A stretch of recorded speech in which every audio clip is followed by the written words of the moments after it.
Один корабль обошел вокруг света и возвращался домой. Была тихая погода, весь народ был на палубе. Посреди народа вертелась большая обезьяна и забавляла всех. Обезьяна эта корчилась, прыгала, делала смешные рожи, передразнивала людей. И видно было, она знала, что ею забавляются, и оттого еще больше дурачилась. Она подпрыгнула к 12-летнему мальчику, сыну капитана корабля, сорвала с его головы шляпу, надела и быстро взобралась на мачту. Все засмеялись, а мальчик остался без шляпы и сам не знал, смеяться ему или плакать. Обезьяна села на первой перекладине мачты, сняла шляпу и стала зубами и лапами рвать ее. Она как будто дразнила мальчика, показывала на него и делала ему рожи.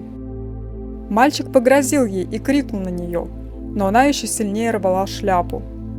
Матросы громче стали смеяться, а мальчик покраснел, скинул куртку и бросился за обезьяной на мачту.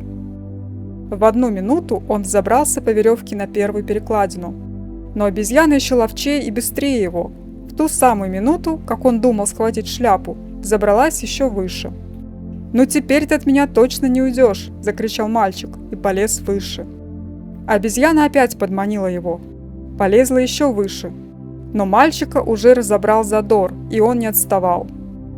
Так обезьяна и мальчик в 1 минуту добрались до самого верха. На самом верху обезьяна вытянулась во всю длину и, зацепившись задней рукой за веревку, повесила шляпу на край последней перекладины, а сама взобралась на верхушку мачты и оттуда корчилась, показывала зубы и радовалась. От мачты до конца перекладины, где висела шляпа, было около 1,5 метров, так что достать ее нельзя было иначе, как выпустить из рук веревку и мачту. Но мальчик очень раззадорился. Он отпустил мачту и шагнул на перекладину. На палубе все смотрели и смеялись тому, что выделывали обезьяны и капитанский сын. Но как увидели, что он отпустил веревку и наступил на перекладину, покачивая руками, все замерли от страха. Стоило ему только оступиться, и он бы вдребезги разбился о палубу. Да если б даже он и не оступился, а дошел до края перекладины и взял шляпу, то трудно было ему повернуть и дойти назад до мачты. Все молча смотрели на него и ждали, что будет. Вдруг в народе кто-то ахнул от страха. Мальчик от этого крика опомнился, глянул вниз и зашатался. В это время капитан корабля, отец мальчика, вышел из каюты. Он нес ружье, чтобы стрелять чаек. Он увидел сына на мачте и тотчас же прицелился в сына и закричал: «В воду! Прыгай сейчас же в воду! Застрелю!» Мальчик шатался, но не понимал. «Прыгай или застрелю! 1, 2!» И как только отец крикнул 3, мальчик размахнулся головой вниз и прыгнул. Словно пушечное ядро, тело мальчика рухнуло в море.